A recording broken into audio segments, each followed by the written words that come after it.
एक minute. BJP बहुत ही मान और सम्मान के योग्य आदरणीय रामविलास शर्मा जी, हमारे प्रभारी भी आए हैं सुभाष पुनिया जी, अभी मेरे सामने और आपके सामने बोल के अभी खड़े हैं मंत्री अभय सिंह जी, के साथ खड़ा रहता हूँ। सीताराम जी, लक्ष्मण यादव जी, बहन संतोष जी, ठाकुर विक्रम सिंह जी, शशि परमार जी, घनश्याम सराफ जी, सारे के सारे साहब हैं। आज तो नहीं, पिछले भी साहब हैं। मैंने बीजेपी में हमने 10 साल से एक चीज सीखी है, ये संगठन की पार्टी है और संगठन किसको कहां कब बिठा दे और किसको कहां कब खड़ा कर दे, ये केवल भारतीय जनता पार्टी का संगठन ही कर सकता है।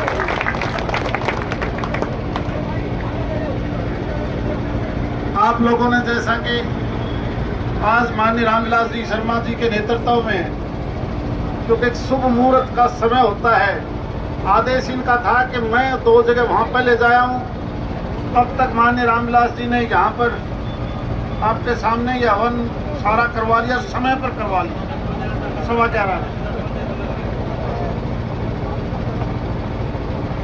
हालांकि इलेक्शन कमीशन तो पहले ही चुनाव की घोषणा कर देता है, लेकिन चुनाव का सही समय तो नॉमिनेशन के बाद, विड्रॉल के बाद, जब निशान मिल जाएगा तभी शुरू होगा। परंतु आजकल क्योंकि लोकसभा क्षेत्र बड़े हैं, जनसंख्या ज्यादा है, वोटर भी बहुत होते हैं और उसके अंदर चुनाव का टाइम कम होता है, इसलिए इस चुनाव में हर वर्कर अपने आप को कैंडिडेट समझेगा, तभी हर आदमी के पास पहुंच सकता है। हमने इतिहास भी पढ़ा है और हमने सभी सरकारों के काम भी देखे। अपना देश आजाद हुआ 1947 में, हमारे से बाद में आजादी मिली चाइना 2 साल के बाद, लेकिन उनका नेतृत्व ऐसा मजबूत था जिसकी वजह से वही चाइना जो कभी नशेड़ी था, गरीबी थी, कुछ नहीं था, लेकिन नेतृत्व मजबूत था। उसका नतीजा क्या हुआ? आज अमेरिका, रसिया, जर्मन, जापान, उस देश से सारे देश डरते हैं। व्यापार पर कंट्रोल कर लिया उन्होंने। हमें आजादी मिलने के बाद हमें इतना बढ़िया नेतृत्व नसीब नहीं हुआ। हमने केवल सरकार चलाई, देश नहीं चलाया। और जब कोई आदमी सरकार चलाता है तो जोड़ तोड़ की चलानी पड़ती है। कहीं तेरा एमएलए, तेरा कोई एमपी, कोई वोटर ना नाराज हो जाए, लेकिन देश चलाना अलग है। देश चलाने का मतलब है कि जैसे आज मोदी जी ने कह दिया कि हम 2047 तक इस देश को विकसित देश बनाना चाहते हैं।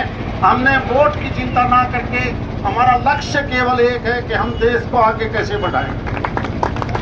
और जब कभी मिली जुली सरकारें बढ़ती हैं, आप लोगों ने देखे हैं, जब मिली जुली सरकारें होंगी, एक ग्रुप 7 MP लेके आएगा, दूसरा 11 लेके आएगा, वो कहेगा मुझे रेल का महकमा चाहिए, तो दूसरा कहेगा मेरे को छोटा महकमा दे दिया, और तीसरा क्या कहेगा कि माड़ पानी का महकमा तो फला ले गया, मैं तो रह गया। जब ऐसी चीज हो तो करप्शन बढ़ती है, उस वक्त देश आगे नहीं बढ़ सकता। हम और आप तो प्रदेश में भी भुगतभोगी हैं।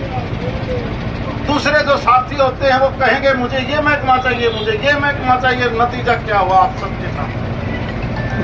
बहुत अरसे के बाद जब वाजपेयी जी इस देश के प्रधानमंत्री बने, केवल मात्र 1 वोट के लिए ट्राई नहीं करी उन्होंने, सरकार चली गई, लेकिन उनका मकसद था कि मैं सरकार चलाना नहीं चाहता, मैं देश चलाना चाहता हूँ।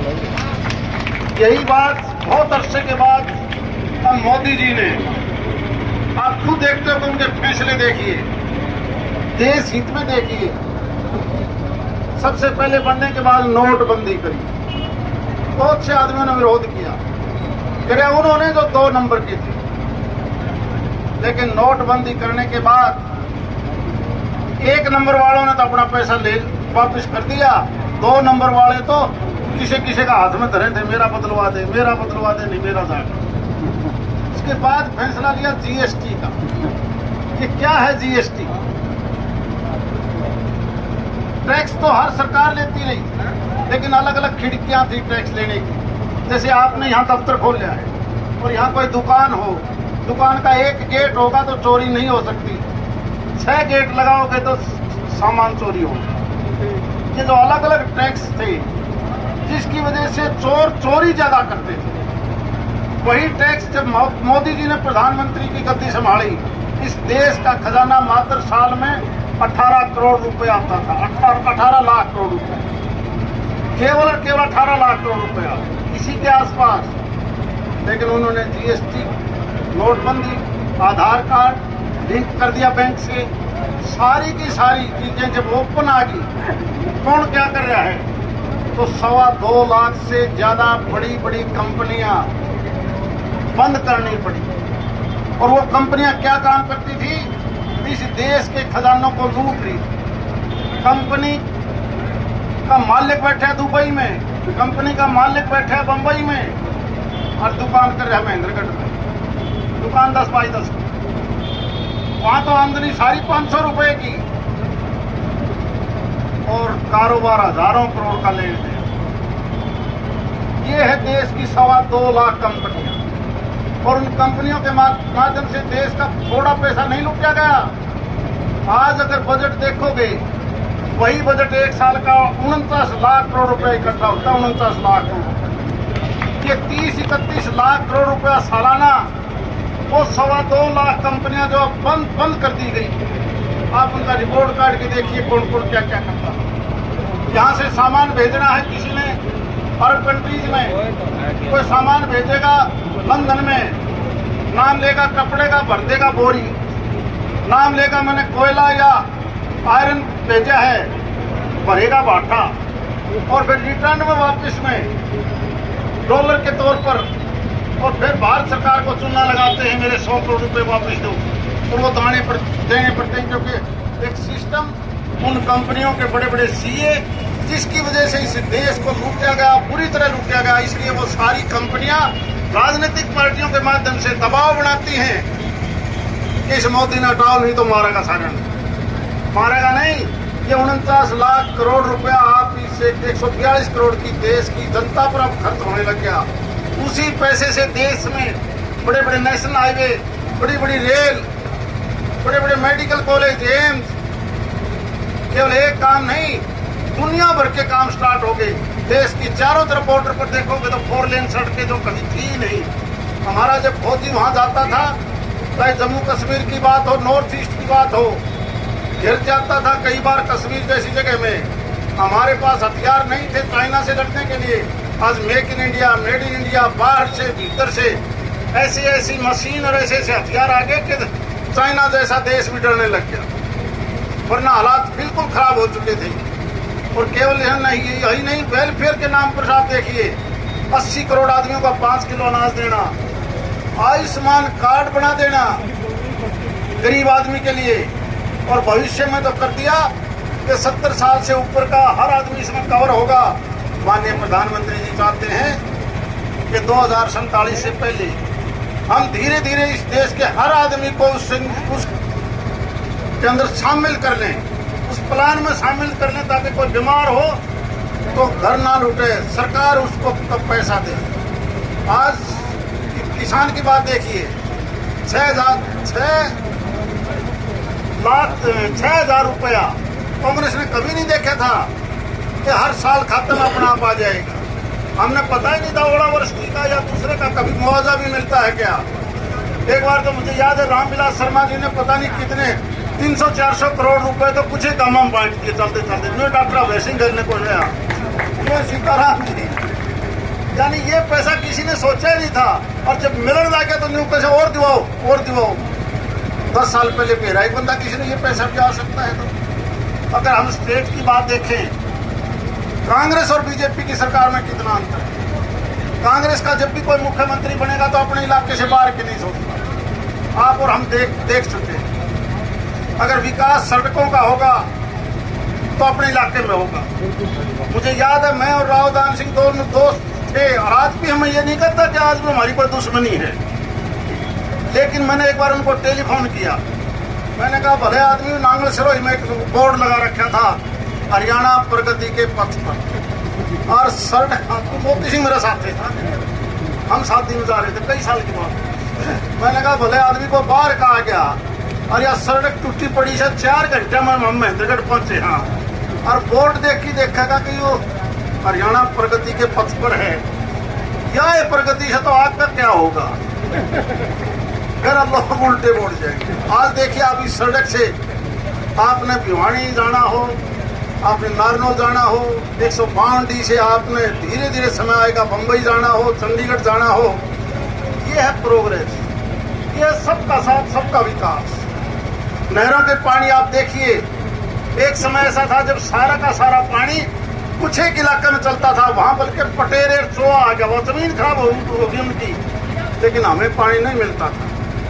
आज का पानी यही जो जेलन जो 1500 क्यूसेक की थी, आज इन्होंने मिलके वो 2500 क्यूसेक का तो अब से पहले पर बंद कर दिया, और मुझे उम्मीद है कि इनका टारगेट है 4000 क्यूसेक के आसपास। और जब ये 4000 क्यूसेक के आसपास होगा तो ये नहर कभी बंद नहीं होगी। बल्कि मैं बधाई देता हूँ हरियाणा सरकार को, एक काम जो इन्होंने और किया है। कभी 1994 में हम सुनते थे, जब सीसरा मोड़ा यहाँ से सांसद थे आपके झुंझुनू, वो कई चुनाव ये कह के लड़ गया कि मैं जमुना का पानी जाऊंगा, मैं जमुना का पानी जाऊंगा, लेकिन नहीं ले पाया। इस सरकार ने अब फैसला किया है कि बारिश के दिनों में जब दिल्ली में बाढ़ आ जाती है, यमुनानगर से वही पानी चार बड़े बड़े पाइप, एक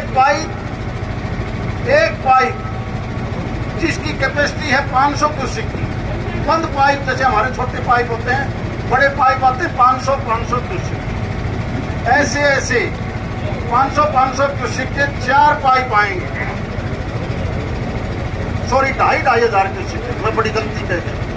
2,500 क्यूसेक के 4 बड़े पाइप, जिसका सारा खर्चा भारत सरकार देगी, सारा खर्चा भारत सरकार। और वो 10,000 क्यूसेक जिसकी वजह से कभी बाढ़ आने पर दिल्ली डूबती थी, वही पानी कहीं न कहीं जमुना का गंगा होकर कहीं न कहीं बंगाल की खाड़ी में पड़ता था। वही 10,000 क्यूसेक पानी जब बारिश का सीजन होगा, सावन भादों में जब ज्यादा बरसता है, उसमें से 7,500 क्यूसेक तो राजस्थान को जाएगा।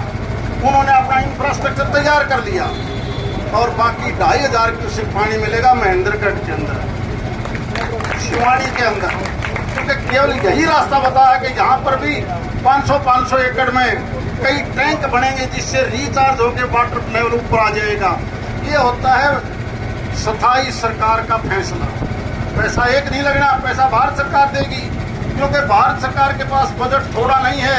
तो चोरी बंद हो चुकी है, 2.25 लाख कंपनी जो चोरी कर रही थी वो समय चला गया।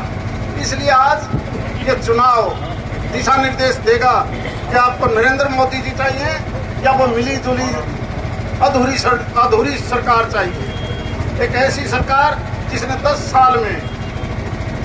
साल में इंफ्रास्ट्रक्चर से लेके पानी तक, नौकरियों का अगर आप देखोगे, एक वो सरकार थी जो मात्र अपने क्षेत्र में लगाती थी, आज गांव गला दोषी छोर इलाके, वरना हमारा नंबर नहीं पड़ता था। मुझे याद है जो ये सड़क है, इस सड़क के टेंडर कभी हुए स्टेट की तरफ से, और वो टेंडर क्यों रद्द हुए, आप किसी से रिपोर्ट निकलवा के देख लेना। क्योंकि ये सड़क नारनौल, महेंद्रगढ़, भिवानी, और भिवानी से रोहतक से जींद का प्रपोज कर लिया। जो आदमी भिवानी से जींद जाएगा, क्या वह रोहतक जाएगा? ट्रक बड़ा वहां से क्यों जाएगा? इसलिए रद्द करनी पड़ी। और इस सरकार ने आते ही कहा कि नो, ये सड़क जींद से सीधी भिवानी जाएगी। इसीलिए ये सड़क इतने साल तक लटकी रही। ये उनको केवल एक इलाका सोचा था कि इस इलाके के अंदर से टच होनी चाहिए, सारा काम केवल एक जगह हो। ये भारतीय जनता पार्टी की सरकार नहीं करती। ये सरकार सबका साथ सबका विकास, इस बात को लेकर चलती है। और मुझे पूरी उम्मीद है, पूरी से पूरी उम्मीद, कि आपका जब रिजल्ट आएगा, पिछले 2014 का रिजल्ट हो, 2019 का रिजल्ट हो, और चाहे अब 2024 का रिजल्ट हो, इस प्रदेश के अंदर हो या देश के अंदर, माननीय प्रधानमंत्री जी के विश्वास पर हम 400 पार करेंगे, और पहले से ज्यादा अधिक वोटों से आपकी जीत होगी। और ये 24 साल से स्टार्ट हो गया। मेरी दूसरी छोटी सी प्रार्थना, रामविलास जी, अपन परसों कर लेंगे नॉमिनेशन, क्योंकि आज अब दफ्तरों का उद्घाटन नहीं हुआ था। बहन जी आपसे भी रिक्वेस्ट कर रहा हूँ 4 को ठीक 10 बजे। तो जितने साथी यहाँ बैठे हैं, मेरी सबसे प्रार्थना के नॉमिनेशन में वहां जरूर आओगे। वहां पर दफ्तर है अपना, वहां पर दफ्तर है। आज अभी तो उद्घाटन करके आए नारनौल, वो सॉरी सीताराम मैरिज पैलेस है, वही आपका अपना ऑफिस है। तो मेरी प्रार्थना 10 बजे वहां पर इकट्ठा होंगे, फिर नॉमिनेशन होगी।